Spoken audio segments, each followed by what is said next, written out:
Hello dear friends, आज से हम घटना चक्र की आर्थिकी 2021-22 को पढ़ना शुरू करेंगे। आर्थिकी की पीडीएफ डाउनलोड करने के लिए आप टेलीग्राम चैनल को ज्वाइन करेंगे। लिंक आपको डिस्क्रिप्शन बॉक्स में मिल जाएगा। तो चलिए सेशन को शुरू करते हैं। पहला टॉपिक है 28 जून 2021 को वित्त मंत्री निर्मला सीतारमण द्वारा कोविड-19 महामारी के खिलाफ भारतीय अर्थव्यवस्था को समर्थन देने हेतु प्रोत्साहन पैकेज की घोषणा की गई। किसने प्रोत्साहन पैकेज की घोषणा की है? आपका उत्तर होगा वित्त मंत्री निर्मला सीतारमण ने। इस प्रोत्साहन पैकेज का प्रयोग इंडिया की इकोनॉमी को रिवाइव करने के लिए किया जाएगा। अमाउंट कितना है प्रोत्साहन पैकेज के अंतर्गत? तो आपका उत्तर होगा 6,28,993 करोड़ रुपए। क्लियर। नेक्स्ट है 28 जून 2021 को वित्त मंत्री निर्मला सीतारमण द्वारा कोविड-19 प्रभावित क्षेत्रों के लिए घोषित योजना ऋण गारंटी योजना की राशि कितनी है? तो ऋण गारंटी योजना के अंतर्गत राशि कितनी है? 1.1 लाख करोड़ रुपए। इस योजना की घोषणा किसके द्वारा की गई? तो आपका उत्तर होगा वित्त मंत्री निर्मला सीतारमण के द्वारा। आगे बात करते हैं। ऋण गारंटी योजना के तहत आवंटित 1.1 लाख करोड़ रुपए में से स्वास्थ्य क्षेत्र हेतु यानी हेल्थ सेक्टर हेतु आवंटित राशि 50,000 करोड़ रुपए है और अन्य क्षेत्रों में बची हुई 60,000 करोड़ की राशि आवंटित की गई है। केंद्रीय वित्त एवं कॉरपोरेट कार्य राज्य मंत्री निर्मला सीतारमण द्वारा नए दशक का पहला केंद्रीय बजट पेश किया गया। कब पेश किया गया? 1 फरवरी 2021 को, और ये नए दशक का पहला केंद्रीय बजट है। क्लियर। 1 फरवरी 2021 को पेश केंद्रीय बजट भारतीय बजट इतिहास का पहला डिजिटल केंद्रीय बजट है। ये इंपॉर्टेंट है। इसके साथ आप जानते हैं उत्तर प्रदेश पहला ऐसा राज्य है जिसने अपने बजट को पेपरलेस पेश किया, यानी उत्तर प्रदेश ने भी अपना बजट डिजिटल फॉर्म में पेश किया। क्लियर। वित्त मंत्री निर्मला सीतारमण द्वारा 1 फरवरी 2021 को वित्त वर्ष 2021-22 हेतु प्रस्तुत बजट का अनुमान कितना है? तो ये बहुत इंपॉर्टेंट है, एग्जाम में पूछा जाता है। आप अमाउंट याद रखेंगे। कितना है? 34,83,236 करोड़ रुपए। फिर से एक बार रिपीट करते हैं, 34,83,236 करोड़ रुपए बजट का साइज है। ठीक है। किस वित्त वर्ष का? 2021-22 का। बजट वर्ष 2021-22 के अनुसार कुल प्राप्तियों में राजस्व और पूंजीगत प्राप्तियों का हिस्सा कितना है? तो राजस्व प्राप्ति यानी रेवेन्यू रिसिप्ट का हिस्सा कितना है? 51.34%, 51.34%। वही जो कैपिटल रिसिप्ट है, पूंजीगत प्राप्तियां, उनका हिस्सा कितना है? तो आपका उत्तर होगा 48.66, 48.66%। क्लियर। बजट अनुमान 2021-22 के अनुसार कुल व्यय में राजस्व एवं पूंजी खाते पर व्यय का हिस्सा कितना है? तो इसको भी आप इंपॉर्टेंट टिक करेंगे, ये भी पूछा गया है। जो टोटल एक्सपेंडिचर है उसमें जो रेवेन्यू अकाउंट है उस पर व्यय कितना है, उस पर एक्सपेंडिचर कितना है? तो आपका उत्तर होगा 84.09%, यानी 84.09%।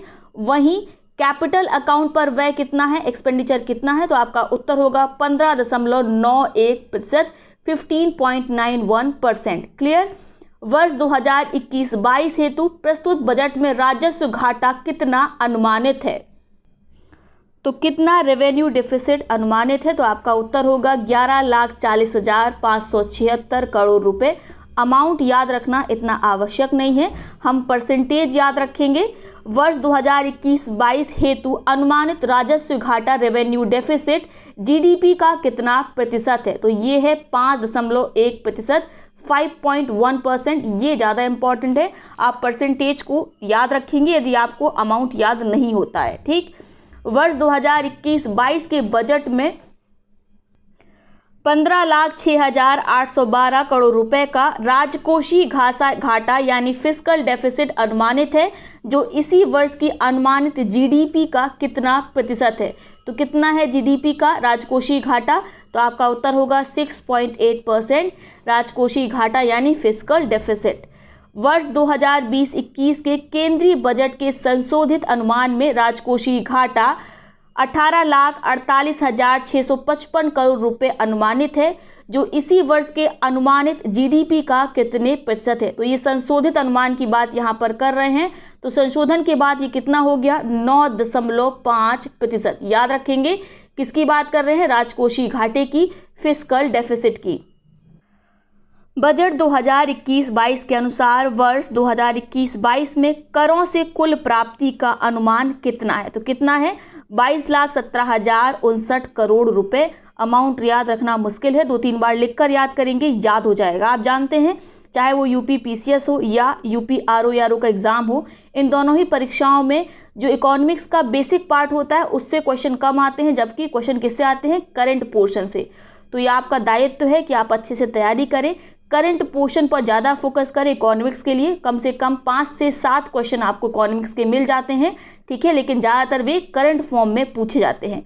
आगे बात करते हैं, बजट 2021-22 के अनुसार वर्ष 2021-22 में करों से अनुमानित कुल प्राप्ति 22.17 लाख करोड़ रुपए में प्रत्यक्ष और अप्रत्यक्ष करों का हिस्सा है। तो अमाउंट आप छोड़ दीजिए, ठीक है, इसमें पूछा गया है जो कुल कलेक्शन हुआ है करों से, ठीक है, टोटल जो रिसिप्ट हुई है करों से, टैक्सेस से, उसमें प्रत्यक्ष करों का हिस्सा कितना है, यानी डायरेक्ट टैक्स का हिस्सा कितना है। तो कितना है, 49.98%। यानी जो डायरेक्ट टैक्स कलेक्शन होता है वह होता है 49.98%, जबकि जो इनडायरेक्ट टैक्सेस का कलेक्शन है वह कितना है, 50.02%, ठीक है, 50.02% ये इनडायरेक्ट टैक्स का कलेक्शन है। तो ये परसेंटेज याद रखेंगे, ये 100% किसी न किसी एग्जाम में आएगा। आगे बात करते हैं, बजट 2021-22 में वर्ष 2021-22 हेतु प्रत्यक्ष और अप्रत्यक्ष कर जीडीपी के संदर्भ में अनुमानित है। तो यहाँ पर क्या किया गया है, यहाँ पर जो आपका डायरेक्ट टैक्स है यानी जो प्रत्यक्ष कर है और जीडीपी है, इसका अनुपात निकाला गया है। तो अगर हम निकालेंगे डायरेक्ट टैक्स टू जीडीपी अनुपात तो कितना आएगा, 4.9%, और अगर इनडायरेक्ट टैक्स और जीडीपी का अनुपात निकालेंगे तो कितना आएगा, 5%। क्लियर हो गया। आगे बात करते हैं, बजट 2021-22 के अनुसार वर्ष 2021-22 में करों के योगदान के संदर्भ में कर राजस्व में सर्वाधिक हिस्सा है। आपको बताना है टैक्स रेवेन्यू में सबसे ज़्यादा किसका हिस्सा है। तो सबसे ज़्यादा जो टैक्स कलेक्ट हुआ है वह किससे हुआ है, जीएसटी से, उसके बाद किससे हुआ है, इनकम टैक्स से, फिर निगम कर से यानी कॉर्पोरेट टैक्स से, उसके बाद केंद्रीय उत्पाद शुल्क से और सीमा शुल्क से उसके बाद। तो ये सबसे ज़्यादा एग्जाम में पूछा जाता है, इसको आप अच्छे से रट लेंगे। सबसे ज़्यादा जो टैक्स का कलेक्शन हुआ है वह जीएसटी से। वह जीएसटी कैसा टैक्स है, प्रत्यक्ष या अप्रत्यक्ष, आप कमेंट बॉक्स में बताएंगे। आगे बात करते हैं, बजटीय विवरण 2021-22 के अनुसार राजस्व प्राप्तियों में कर राजस्व और कर भिन्न राजस्व का हिस्सा कितना है। तो ये एग्जाम में नहीं पूछा जाएगा, इसको आप छोड़ दीजिए। आगे बात करते हैं, बजट 2021-22 में कुल 36 लाख नहीं बल्कि ये 3 लाख है, 3,69,898.88 करोड़ रुपए की सब्सिडी प्रस्तावित है। तो बजट में कुल कितनी सब्सिडी प्रस्तावित है, तो आपका उत्तर होगा 3,69,898.88 करोड़ रुपए, ठीक है। जो जीडीपी का कितना, जो सकल व्यय का कितना है, तो टोटल जो एक्सपेंडिचर है उसका यह 10.62% है, 10.62% है टोटल एक्सपेंडिचर का, ठीक है, क्या, सब्सिडी। वर्ष 2021-22 में कुल सब्सिडी का अकेले खाद्य मद में व्यय कितना अनुमानित है। तो यहाँ पर पूछा गया है जो कुल सब्सिडी है उसमें खाद्य मद का जो हिस्सा है वह कितना है। तो आपका उत्तर होगा 65.65%, 65.65%, ठीक है, 65.65%। मदवार सब्सिडी में खाद्य सब्सिडी के बाद अधिकतम हिस्सेदारी वाली मदें कौन सी हैं। तो दूसरे नंबर पर है यूरिया सब्सिडी, फिर है आपका पोषण आधारित सब्सिडी। तो यानी सबसे ज़्यादा अगर पूछा जाए सब्सिडी किस क्षेत्र में दी जाती है तो आपका उत्तर होगा खाद्य मद में। खाद्य मद के बाद किसका नंबर आता है, तो आपका उत्तर होगा यूरिया का, उसके बाद पोषण आधारित सब्सिडी का, ठीक है। परसेंटेज जो आप याद रखेंगे केवल खाद्य मद की याद रखेंगे क्योंकि यह सर्वाधिक है, 65.65% है। यूरिया की भी याद रख सकते हैं, 15.89% है। बजट 2021-22 के अनुसार वर्ष 2021-22 में ब्याज भुगतान के बाद करों और शुल्कों में राज्यों का हिस्सा अनुमानित है। तो बजट में ब्याज भुगतान का हिस्सा कितना है, 20% है, और राज्यों का हिस्सा कितना है, ठीक है, तो आपका उत्तर होगा 16% है। ये एग्जाम में पूछा जाता है, याद रखेंगे। वर्ष 2021-22 के बजट के अनुमान में ब्याज भुगतान जीडीपी के संदर्भ में कितना अनुमानित है, तो ये है आपका 3.63%, 3.63%, ये पूछा जाता है, ठीक है। इंटरेस्ट टू जीडीपी रेशियो है ये, और ये एग्जाम में कई बार आया है। बजट 2021-22 के अनुसार केंद्र सरकार की कुल 100% प्राप्ति में से सर्वाधिक हिस्सेदारी वाली 3 मदें कौन सी हैं, तो ऑलरेडी हम लोग पढ़ चुके हैं। सबसे ज़्यादा हिस्सेदारी किसकी है, जीएसटी की है, उसके बाद आयकर की है, फिर है निगम कर की, ठीक है। आयकर कितना है, परसेंटेज पूछा गया है, याद रखेंगे 15% है। आयकर उससे एक कम है, कितना है, 14%, और निगम कर उससे भी एक कम है, कितना है, 13%। याद हो गया, इंपॉर्टेंट है। थोड़ा सा ये सेशन बोरिंग रख सकते हैं क्योंकि इसमें बहुत ज़्यादा डेटा है, लेकिन ध्यान से कॉपी पेन लेके अगर आप पढ़ेंगे तो आपको याद हो जाएगा, ठीक है। और अगर आपके पास आर्थिकी पहले से है तो आप उसमें पेन से टिक लगाते जाएंगे तो आपको आसानी से याद होता जाएगा। आगे बात करते हैं, स्वास्थ्य के प्रति समग्र दृष्टिकोण अपनाते हुए जिन 3 क्षेत्रों को मजबूत करने पर ध्यान केंद्रित किया गया है वे कौन से हैं, तो एक है निवारक, उपचारात्मक, कल्याण, ठीक है, ये याद रखेंगे, ये पूछा जाएगा, ठीक है। स्वास्थ्य के प्रति समग्र दृष्टिकोण अपनाते हुए 3 क्षेत्रों को हमें मजबूत करना है, निवारक को, उपचारात्मक को और कल्याणात्मक को, ठीक है, क्लियर हो गया। वर्ष 2021-22 में कोविड-19 टीके के लिए कितना आवंटन किया गया है, तो ये बजट में पूछा गया है, कितना आवंटन किया गया है, तो ये पूछा जाएगा। हालांकि कई बार आवंटन धीरे धीरे करके बढ़ाया गया है, लेकिन बजट के अमाउंट को आपको ज़रूर याद रखना है, कितना है, 35,000 करोड़ रुपए ये आवंटित किए गए, किसमें, बजट में, किसके लिए, कोविड-19 टीकों के लिए, क्लियर। इस अमाउंट को रट लीजिए, 35,000 करोड़ रुपए।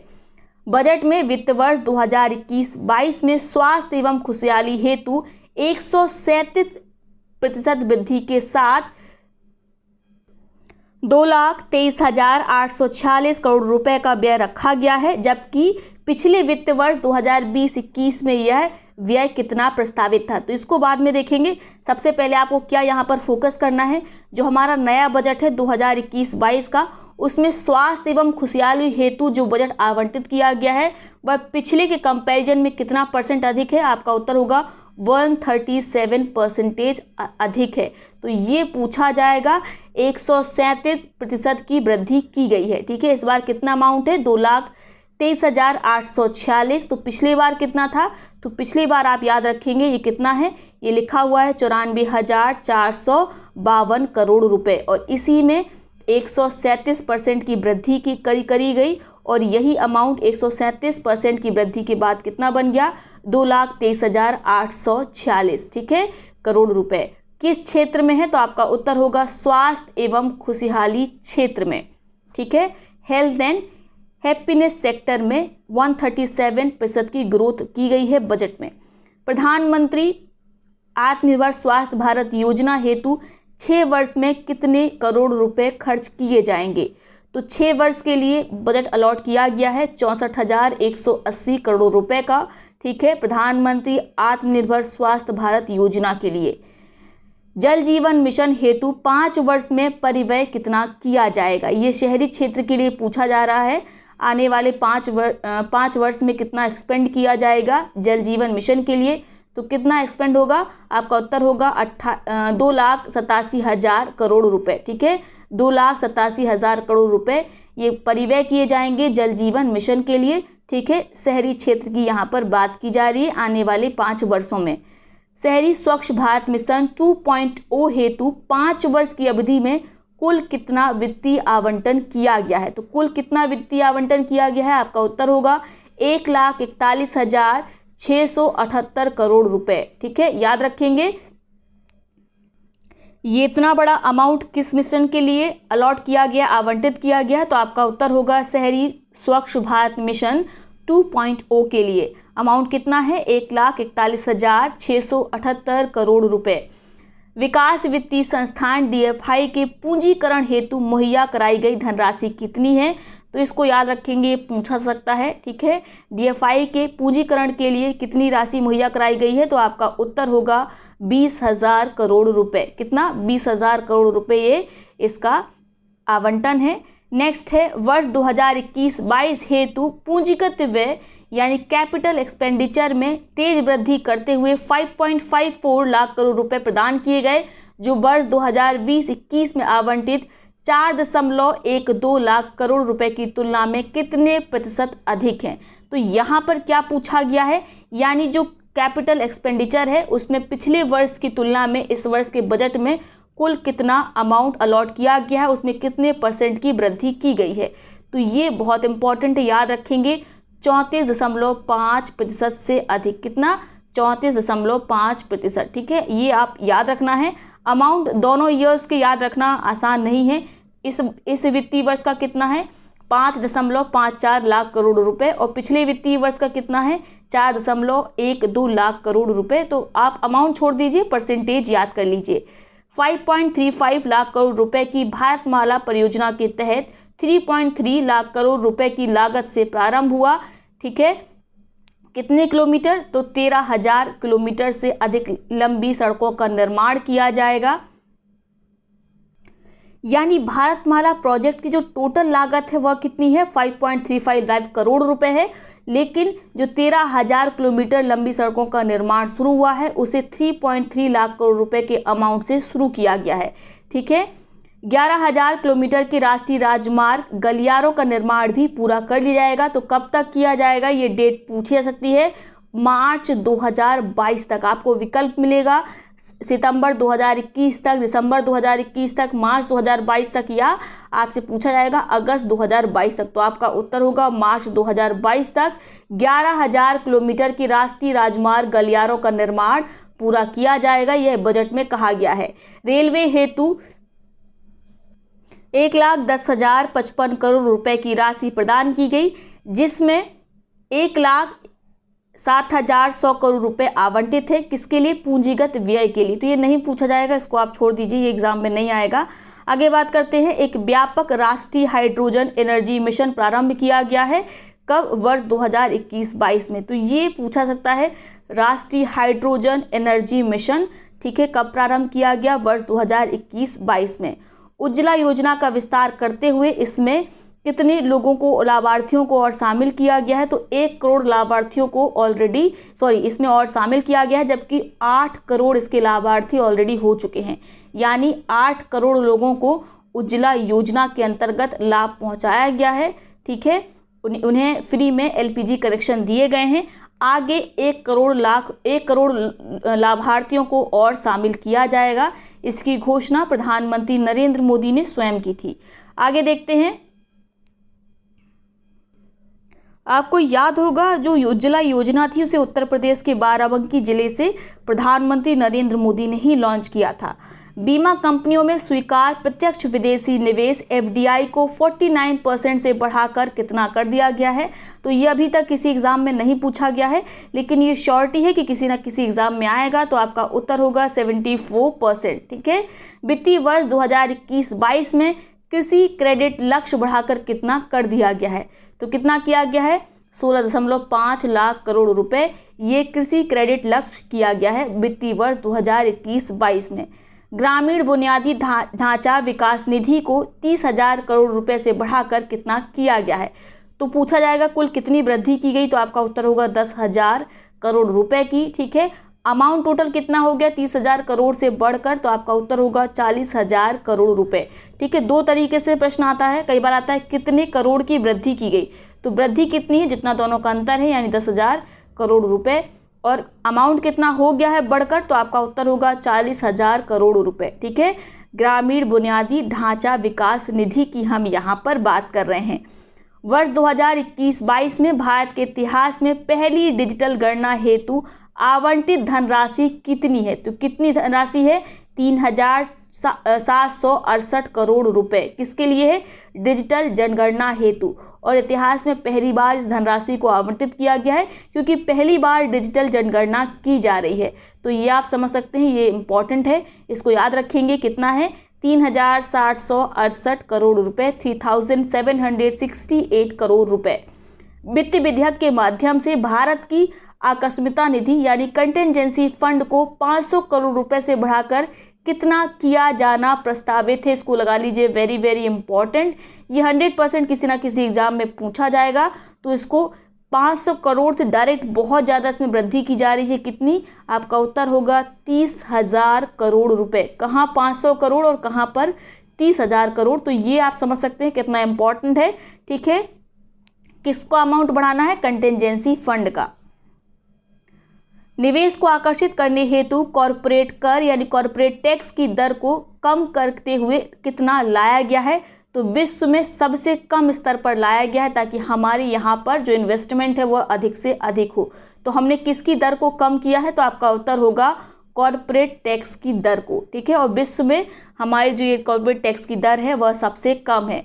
संपूरक पोषण कार्यक्रम तथा पोषण अभियान का विलय करके एक नया मिशन चलाया गया, उस मिशन का नाम क्या है? तो आपका उत्तर होगा मिशन पोषण 2.0। तो ये भी इम्पॉर्टेंट है। इसके अंतर्गत किन 2 कार्यक्रमों का विलय किया गया है? संपूरक पोषण कार्यक्रम का और पोषण अभियान का। 3 वर्षों की अवधि में स्थापित किए जाएंगे 7 टेक्सटाइल पार्क। इसको भी आप इम्पॉर्टेंट लगाएंगे। ठीक है, इसकी घोषणा किसने की थी? तत्कालीन जो मंत्री थी, कैबिनेट मंत्री स्मृति ईरानी ने। ठीक है, उस टाइम वो टेक्सटाइल मंत्री थी, तभी उनके द्वारा घोषणा की गई थी कि आने वाले 3 वर्षों में 7 टेक्सटाइल पार्क स्थापित किए जाएंगे। भारत की राष्ट्रीय रेल योजना 2030 तैयार की गई है। किसके द्वारा? भारतीय रेलवे के द्वारा। ठीक है, इसके साथ ही भारतीय रेलवे ने ये घोषणा की है कि 2030 तक वह 0 एमिशन वाली रेलवे बन जाएगी। तो ये देखना बाकी है, यानी कि सारी की सारी जो रेलवे है उसको क्या किया जाएगा? उसका इलेक्ट्रिफिकेशन कर दिया जाएगा, और तभी ये क्या बन जाएगी? 0 एमिशन वाली रेलवे बन जाएगी। तो आपको याद रखना है, राष्ट्रीय रेल योजना 2030 किसने तैयार की है? भारतीय रेलवे ने। उच्च अनिश्चितता युक्त सबसे खराब स्थिति में नुकसान को कम करने पर केंद्रित नीति की सिफारिश करता है।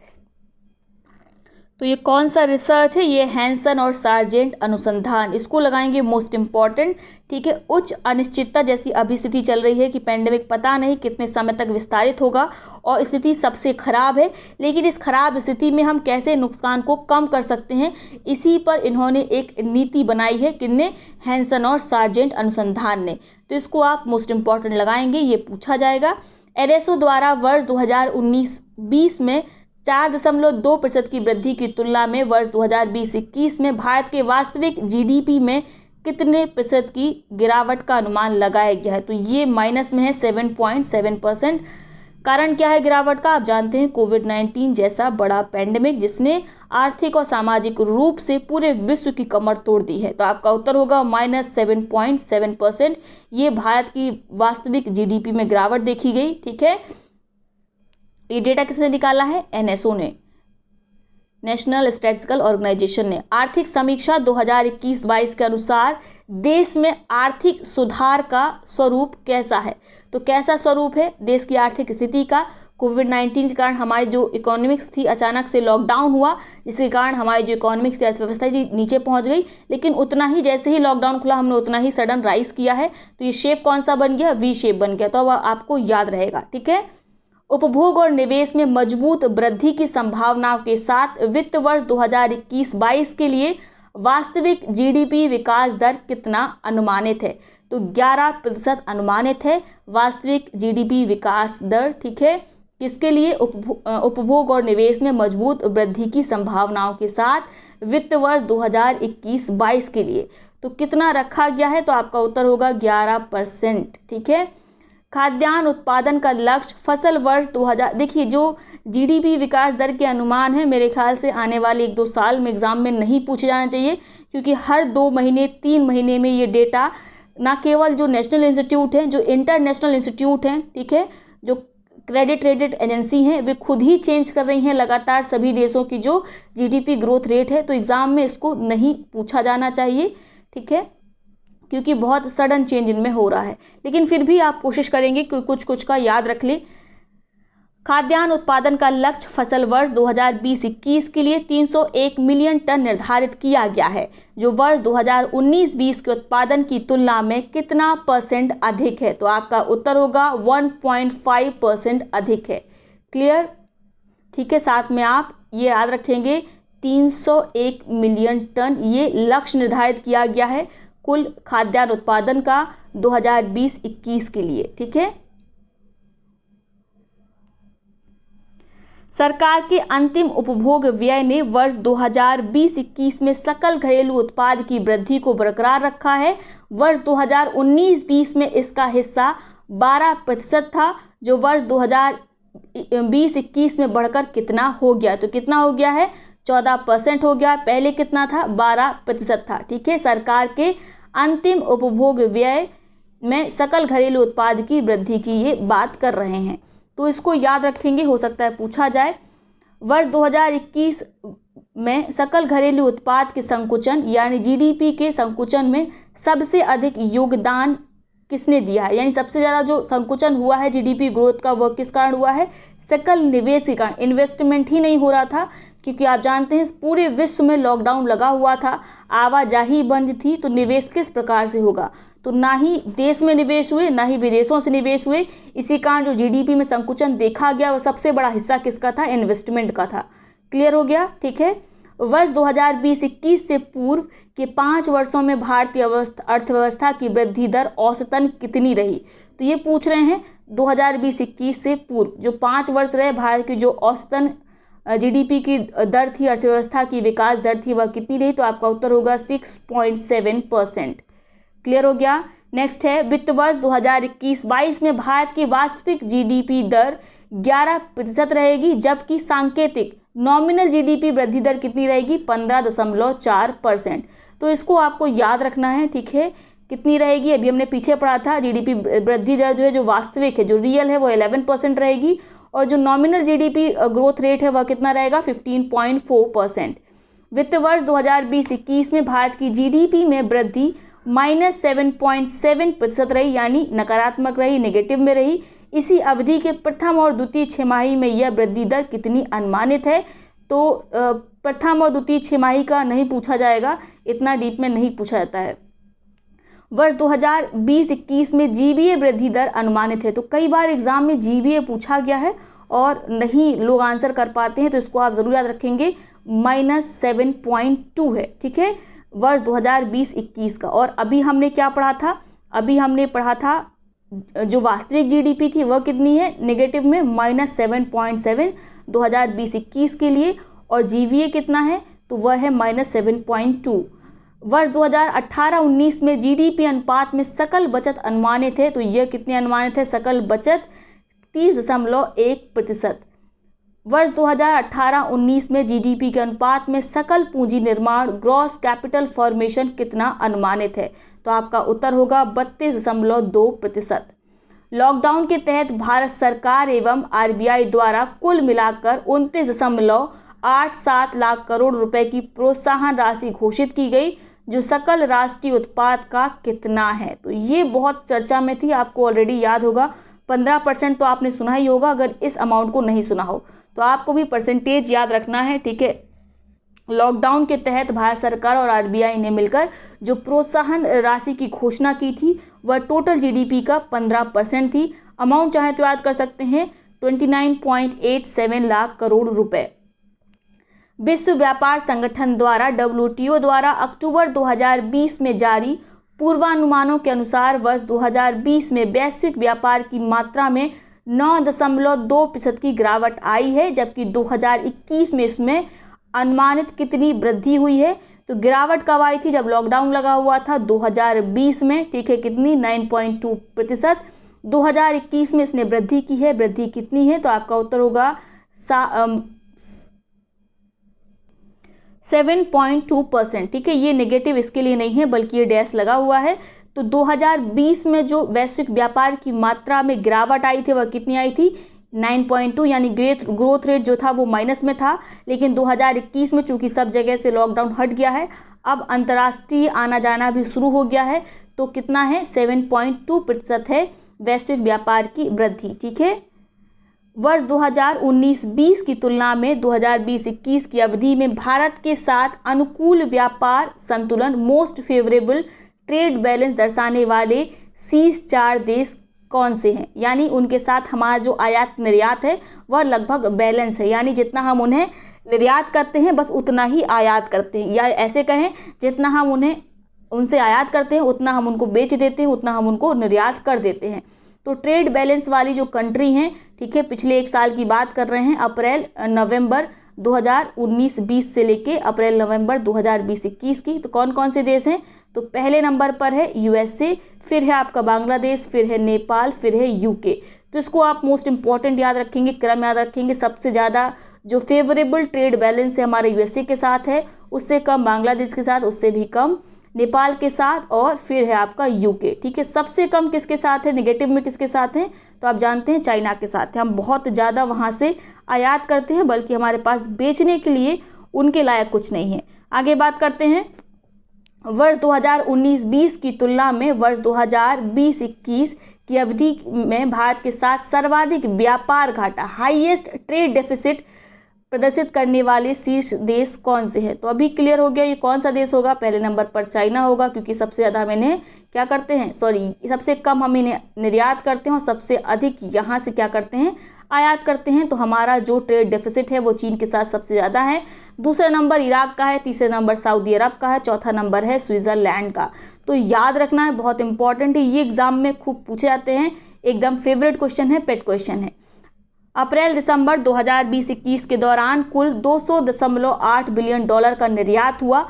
विगत वर्ष की इस अवधि के दौरान -2.4% संकुचन की तुलना में वर्ष 2021 हेतु इसमें दर्ज किया गया है। तो इसमें कितना 2021 में संकुचन दर्ज किया गया है? तो आपका उत्तर होगा -15.7% का, जबकि जो पिछले वर्ष की अवधि थी उसमें कितना था, 2.4%। क्लियर हो गया? ठीक है, इसको याद रखेंगे।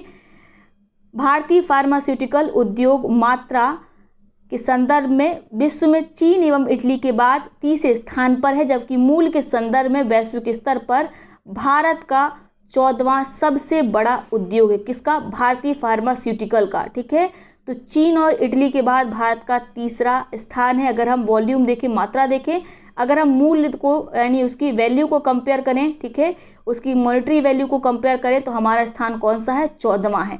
जबकि मात्रा में कौन सा स्थान है? मात्रा में हमारा स्थान तीसरा है। पहले नंबर पर चाइना है, दूसरा इटली है। ठीक है, क्लियर हो गया।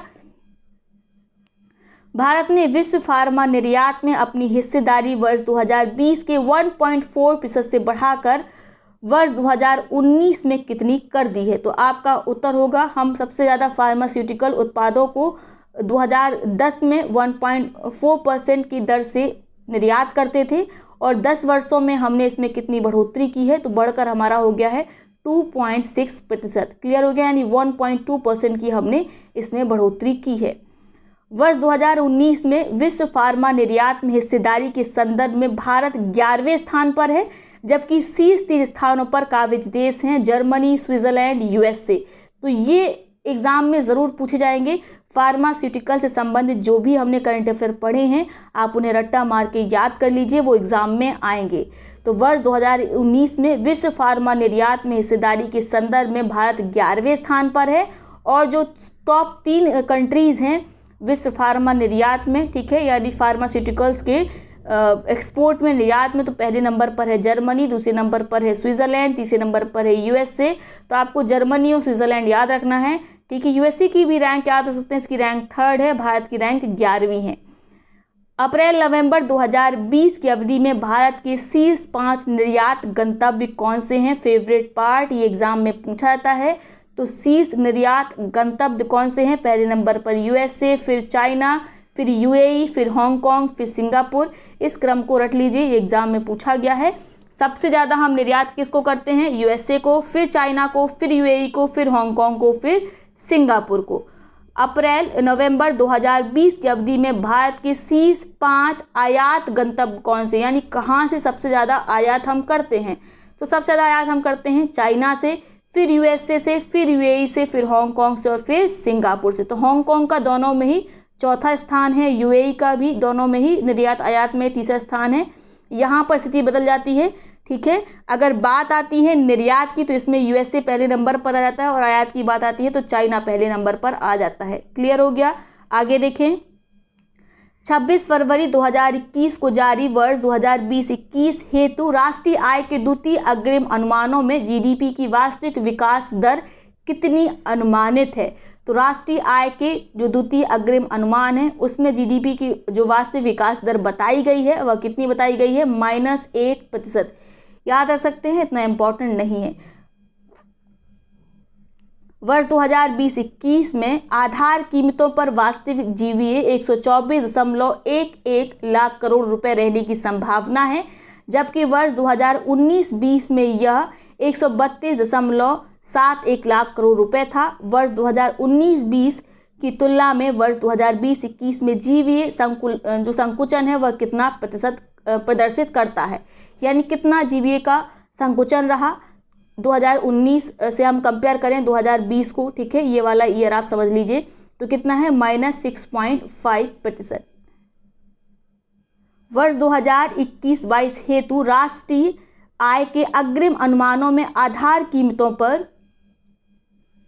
प्रति व्यक्ति आय 85,929 रुपये अनुमानित है, जबकि वर्तमान कीमतों पर यह कितनी अनुमानित है? तो ये बहुत पूछा जाता है एग्जाम में। ठीक है, प्रति व्यक्ति आय आधार कीमतों पर कितनी है? तो आपका उत्तर होगा 85,929 रुपये, जबकि जो वर्तमान कीमतें हैं उस पर कितनी रहेगी प्रति व्यक्ति आय? तो आपका उत्तर होगा 1,27,668 रुपये। तो इसको आप एक जगह अलग नोट कर लीजिए। ठीक है, आपके पास जो भी किताब हो इकोनॉमिक्स की या जो नोट्स बनाए हों उसमें अलग लिख लीजिए। ठीक है, जो आपकी वर्तमान कीमत पर प्रति व्यक्ति आय है वह है आपकी 1,27,668 रुपये और आधार कीमतों पर प्रति व्यक्ति आय कितनी है? 85,929 रुपये। दिसंबर 2020 में उत्तर प्रदेश राजस्व विभाग द्वारा जारी सूचना में उत्तर प्रदेश राजस्व संहिता 2006 की किस धारा में संशोधन किया गया है? तो धारा 67 में संशोधन किया गया है उत्तर प्रदेश राजस्व संहिता की। ठीक है, केंद्रीय मंत्रिमंडल द्वारा डायरेक्ट टू होम प्रसारण सेवाओं के लिए स्वीकृत प्रत्यक्ष विदेश निवेश कितना है? तो 100% जो है वह स्वीकृत प्रत्यक्ष विदेश निवेश है। किसमें? केंद्रीय मंत्रिमंडल द्वारा डायरेक्ट टू होम प्रसारण सेवाओं के लिए। प्रधानमंत्री नरेंद्र मोदी की अध्यक्षता में केंद्रीय मंत्रिमंडल ने आत्मनिर्भर भारत रोजगार योजना को किस डेट को मंजूरी दी? तो ये डेट पूछी जा सकती है 9 दिसंबर 2020 को। ठीक है, किसके लिए? आत्मनिर्भर भारत रोजगार योजना ABRY किसने दी है? प्रधानमंत्री नरेंद्र मोदी की अध्यक्षता वाली केंद्रीय मंत्रिमंडल की बैठक ने। आत्मनिर्भर भारत रोजगार योजना की अवधि कितनी होगी? तो ये बहुत इंपॉर्टेंट है, 2020 से लेकर 2023 तक। ठीक है, 9 दिसंबर 2020 को इसको लॉन्च किया गया है और ये कब तक चलेगी? तो आपका उत्तर होगा 2023 तक। आत्मनिर्भर भारत रोजगार योजना भारत सरकार द्वारा 15वें वित्त आयोग की दूसरी रिपोर्ट लोकसभा में प्रस्तुत की गई। तो कब प्रस्तुत की गई? 1 फरवरी 2021 को भारत सरकार द्वारा 15वें वित्त आयोग की दूसरी रिपोर्ट लोकसभा में। ठीक है, 15वें वित्त आयोग के अध्यक्ष कौन है? तो आप ऑलरेडी इनसे परिचित होंगे। NK सिंह जो है वो 15वें वित्त आयोग के अध्यक्ष हैं। 15वें वित्त आयोग का गठन कब हुआ था? तो 27 नवंबर 2017 को। ये इम्पॉर्टेंट है। ठीक है, वित्त आयोग से संबंधित जितने भी अभी हमने क्वेश्चन पढ़े हैं सबको आप याद रखेंगे। 15वें वित्त आयोग द्वारा 2 रिपोर्ट प्रस्तुत की गई हैं जो कि निम्नवत हैं। पहली रिपोर्ट वर्ष 2020-21 की अवधि हेतु प्रस्तुत की गई है और जो दूसरी रिपोर्ट है वह 2021-22 से लेकर 2025-26 की अवधि के लिए 15वें वित्त आयोग द्वारा रिपोर्ट प्रस्तुत की गई है। 15वें वित्त आयोग की सिफारिश के अनुसार संघ के करों की निवल प्राप्तियों का वर्तमान में 42% की तुलना में राज्यों को दी जाने वाली हिस्सेदारी कितनी है? तो हिस्सेदारी कितनी है? 41% है, जबकि इनका कहना कितना है कि 42% दिया जाना चाहिए। 15वें वित्त आयोग द्वारा प्रस्तुत रिपोर्ट का शीर्षक क्या है? तो ये इसका शीर्षक आप याद रख सकते हैं, कोविड के दौरान वित्त आयोग। 15वें वित्त आयोग ने जो रिपोर्ट प्रस्तुत की है उसका शीर्षक ये रखा है, कोविड के दौरान वित्त आयोग। 15वें वित्त आयोग द्वारा प्रस्तुत रिपोर्ट में राज्यों और संघ के मध्य संतुलन को दर्शाने हेतु मुख्य पृष्ठ पर किसका उपयोग किया गया है? तो संतुलन दिखाने का सबसे अच्छा माध्यम आप जानते हैं क्या है, तराजू है। तो उसी का प्रयोग किया गया राज्यों और संघ के मध्य संतुलन दिखाने के लिए, ठीक है। अपनी रिपोर्ट के पहले पृष्ठ पर उन्होंने तराजू बनाई हुई थी। 15वें वित्त आयोग ने वर्ष 2021-26 हेतु केंद्रीय करों में से राज्य के हिस्सों के लिए 41% की संस्तुति की है, जबकि 14वें वित्त आयोग द्वारा 42% था। 14वें वित्त आयोग की तुलना में 91वें वित्त आयोग द्वारा 1% का समायोजन किया गया, ठीक है। किसके लिए? नवगठित केंद्र शासित प्रदेश जम्मू कश्मीर तथा लद्दाख के लिए। तो यहाँ पर जो ऊपर हमने भी फैक्ट पढ़ा था ये वाला, उसी को नीचे क्लियर कर दिया गया। जो 1% का ये डिफरेंस आ रहा है उसको किसके लिए समायोजित किया गया है? जम्मू कश्मीर और लद्दाख क्षेत्र के लिए, जो कि नवगठित केंद्र शासित प्रदेश हैं। आगे बात करते हैं। 15वें वित्त आयोग द्वारा आय का अंतर मानदंड हेतु राज्य की आय की गणना की गई है। वर्ष 2016-17 से 2018-19 के मध्य 3 वर्षों के दौरान राज्य की प्रति व्यक्ति जीएसडीपी के आधार पर, यानी स्टेट की जीडीपी के आधार पर गणना की गई है, ठीक है, आय के अंतर का। आपको समझ है, यानी जो आय का अंतर है राज्यों के मध्य, उसमें राज्यों की आय की गणना कैसे की जाएगी? ये जो 3 वर्ष का समय है, इसी समय के बीच राज्यों की जीडीपी देखी जाएगी, जिसे हम जीएसडीपी बोलते हैं, ठीक है। इन्हीं के कैलकुलेशन के आधार पर राज्यों के आय की गणना की जाएगी, ये 15वें वित्त आयोग ने कहा है। 15वें वित्त आयोग द्वारा जनसांख्यिकी मानदंड हेतु प्रयोग किया जाएगा। तो किसका प्रयोग किया जाएगा? जनसांख्यिकी हेतु। तो आप जानते हैं वर्ष 2011 की गणना के आंकड़ों का प्रयोग किया जाएगा, जो रीसेंट है। रीसेंट कौन सी है? 2011 की ही है। 15वें वित्त आयोग के अनुसार वर्ष 2021 और 26 हेतु राजस्व घाटा अनुदान स्थानीय सरकारों द्वारा कितना है? तो ये एग्जाम में नहीं पूछा जाएगा, आप चाहें तो इसको छोड़ दें। 15वें वित्त आयोग ने वर्ष 2021-26 हेतु शहरों एवं ग्रामीण क्षेत्रों निकाय हेतु अनुदान के रूप में कितने की संतुष्टि की है? शहरी क्षेत्र के लिए कितना है? जो शहरी स्थानीय निकाय उनके लिए कितना है? जो ग्रामीण स्थानीय निकाय हैं उनके लिए कितना अनुदान की, उनके लिए कितने ग्रांट की संतुष्टि की है? किसने? 15वें वित्त आयोग ने। तो शहरी स्थानीय निकायों के लिए कितना है? 1,21,055 लाख करोड़।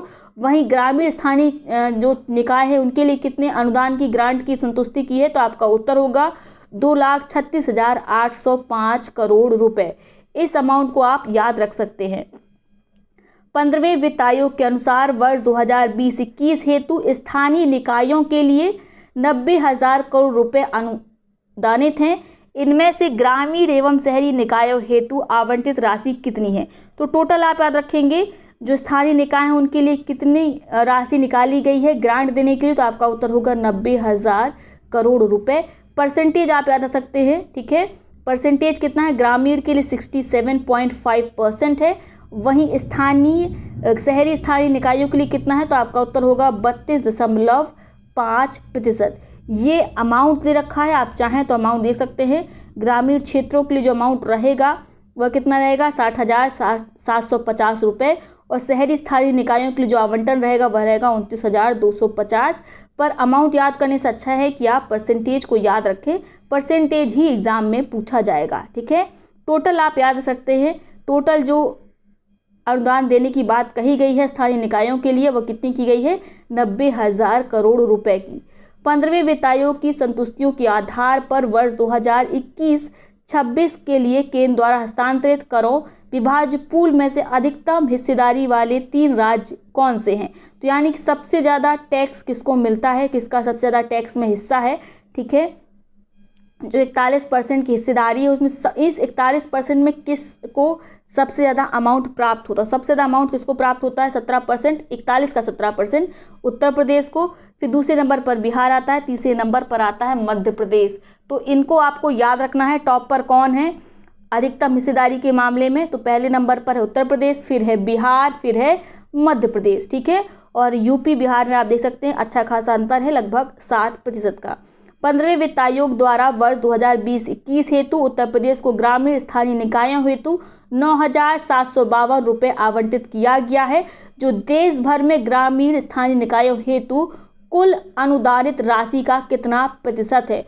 तो 16.05% है जो टोटल आवंटन किया गया है। टोटल देश के जो ग्रामीण स्थानीय निकाय हैं उनके लिए उनका 16% है। 16.05% कितना अमाउंट कितना बन जाता है? ये अमाउंट बन जाता है 9,752 करोड़ रुपए। तो सबसे ज़्यादा इस ग्रामीण स्थानीय निकायों के विकास के लिए जो अनुदान मिला है वह उत्तर प्रदेश को ही मिला है। 15वें वित्त आयोग द्वारा वर्ष 2020-21 के लिए उत्तर प्रदेश के शहरी स्थानीय निकायों हेतु आवंटित राशि कितनी है?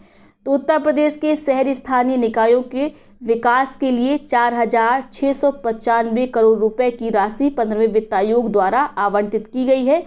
ठीक है, और ग्रामीण स्थानीय निकायों हेतु कितनी है? तो आपका उत्तर होगा 9,752 करोड़ रुपए। आगे बात करते हैं। 15वें वित्त आयोग की संतुष्टियों के तहत राज्यों को अंतरित हिस्से में सर्वाधिक उत्तर प्रदेश के लिए निर्धारित किया गया है, जबकि इस संदर्भ में दूसरे स्थान पर कौन है? तो दूसरे स्थान पर कौन है? दूसरे स्थान पर है बिहार। पहले स्थान पर कौन है? तो आपका उत्तर होगा उत्तर प्रदेश। ठीक है, 28 जून 2021 को एनफोर्सिंग कॉन्ट्रैक्ट पोर्टल लॉन्च किया गया।